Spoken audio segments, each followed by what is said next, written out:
গিয়েছিলাম বাংলাদেশের টি-20 ম্যাচ দেখতে সিলেটের ইন্টারন্যাশনাল স্টেডিয়ামে। অ্যান্ড স্টেডিয়ামের পাশে এত সুন্দর ভিউ ছিল, মানে কি বলবো, আমার খুবই ভালো লাগছে। মানে জায়গাটা এত সুন্দর ছিল, চা বাগান ছিল আর হচ্ছে পাহাড়ের মতো উঁচু উঁচু, মানে খুবই সুন্দর ছিল। আমি এতগুলা ক্যাপচার করছি ভিডিও, মানে খুবই ভালো লাগছে আমার জায়গাটা।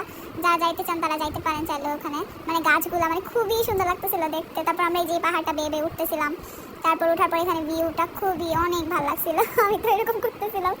তারপর হচ্ছে দেখে শুধু আমার ভিডিওগুলো এত সুন্দর হয়েছে। আচ্ছা যাই হোক, তারপর হইতেছে আমরা খেলা দেখতে গেছিলাম, কিন্তু আমরা হচ্ছে 3 নাম্বার গেটে যাওয়ার জন্য এত দূর হাঁটতে হাঁটতে এত সুন্দর সুন্দর ভিউ দেখতে দেখতে যাইতে পারছি। কিন্তু আমাদের বাসা থেকে মাত্র 20 টাকা ভাড়া দিয়ে আসা যায়, কিন্তু আমরা ফার্স্ট গেটে আসছিলাম 80 টাকা ভাড়া দিয়ে। তারপর এত দূর হেঁটে হেঁটে গেছি।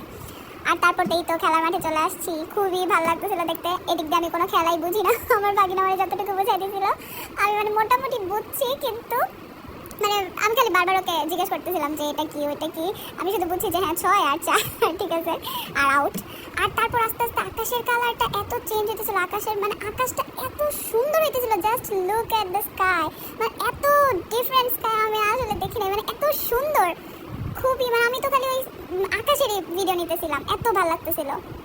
মানে এরকম আকাশ মানে হ্যাঁ আমি আর জীবনও দেখি নাই। পুরো পিঙ্ক কালার দেখেন, পুকি আকাশ পুরো। আচ্ছা যাই হোক, জানেন আমি কি আমার প্রশ্ন করছি আমার ভাগনাকে। আমি বলছি কি, ও হ্যাঁ আমি জিজ্ঞেস করতেছিলাম যে এটা কি 6 হয়েছে নাকি এটা কি 4 হয়েছে। তারপর ওরা যে একবার দৌড়াই গেল, ক্রস করলো, এটা কি হইলো।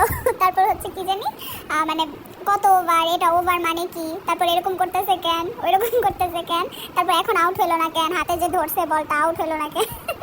মানে যত উল্টা পাল্টা কোয়েশ্চেন, আমি ওরা কোয়েশ্চেন করতেই ছিলাম, মানে ওরা পাগল বানিয়ে ফেলতেছিলাম কোয়েশ্চেন করতে করতে। ও তারপর আবার খেলার মাঝখানে বৃষ্টি শুরু হয়ে গেছিল, মানে আমার এত বিরক্ত লাগছে আল্লাহ, যে এত মানে খেলার মাঝখানে কেন বৃষ্টি শুরু হয়ে গেছে। তারপরে যেগুলো কি জানি করতেছিল, খেলা অফ হয়ে গেছিল। হ্যাঁ তারপর আমরা হচ্ছে বেশিক্ষণ দেখতে পারি নাই, কজ বৃষ্টির জন্য অনেকক্ষণ অফ ছিল, আর আমাদের বাসায় আসতে অনেক রাত হয়ে যাচ্ছিল। তার জন্য হচ্ছে ভাবছি যে চলেই যাই। তারপর আমরা ফুল খেলাটা দেখতে পাই নাই, বাট বাংলাদেশ জিতছে, এটাই অনেক। পরে আমরা কি বাসায় চলে আসছি, এই বৃষ্টির কারণে আর দেখতে পারি নাই। তো এটাই আমার ফার্স্ট ব্লগ। তো গাইস সবাই লাইক এন্ড সাবস্ক্রাইব করে দিও, বাই। আর আমি আরো নতুন ভিডিও নিয়ে আসবো।